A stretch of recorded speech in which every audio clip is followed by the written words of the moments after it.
ఏపీలో fee reimbursement కోసం fee పోరు చేపడుతున్నామన్నారు మాజీ ఎమ్మెల్యే అంజద్ బాషా. విద్యాస్థలంలో ఫీజు కట్టకపోతే టికెట్ ఇవ్వకు, పరీక్షకు వెళ్లనీకని ప్రైవేట్ యాజమాన్యాలను విద్యార్థుల తల్లిదండ్రులపై ఒత్తిడి చేస్తున్నాయని ఆవేదన వ్యక్తం చేశారు.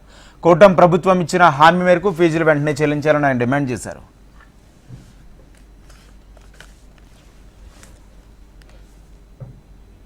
5వ తేదీ నాడు వైఎస్ఆర్ కాంగ్రెస్ పార్టీ ఆదేశాల మేరకు ఫీజు పోరు అనే పేరుతో విద్యార్థుల పక్షాన పెద్ద ఎత్తున ఆందోళన కార్యక్రమం ఏర్పాటు చేయడం జరిగింది.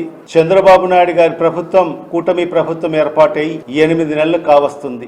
మరి ఈ 8 నెలల కాలంలో మనం ఒక్కసారి చూస్తే ఎన్నికల ముందు ఇచ్చిన అనేక హామీలు ఏ ఒక్క హామీ కూడా ఈ 8 నెలల్లో అమలు చేయక కేవలం గత ప్రభుత్వం మీద నెపం నెట్టుకుంటూ మరి ఈరోజు కాలయాపన చేసుకుంటూ మరి ఈరోజు ఈ కూటమి ప్రభుత్వం యొక్క పరిపాలన కొనసాగుతుంది. మరి ఏదైతే వాళ్ళు ఎన్నికల ముందు చంద్రబాబు నాయుడు గారు అయితే ఏమి, డిప్యూటీ ముఖ్యమంత్రి గారు, జనసేన నాయకులు పవన్ కళ్యాణ్ గారు అయితే ఏమి, యువగలం అని చెప్పి యువతకంతా కూడా నేను స్ఫూర్తి అని చెప్పి మరి ఆనాడు పాదయాత్ర చేస్తూ ప్రతి సందర్భంలో కూడా విద్యార్థులతో యువతతో సమావేశాలు ఏర్పాటు చేసి నేనుండాను, మీకందరికి కూడా నేనుండాను అని చెప్పి మీకందరికి అండగా ఉంటానని చెప్పి ఆ రోజు విద్యార్థులందరికీ కూడా నమ్మబలికి మరి ఆ రోజు జగన్మోహన్ రెడ్డి గారు చేస్తున్న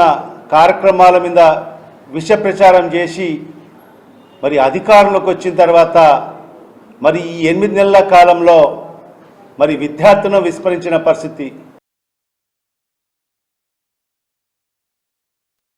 ఈ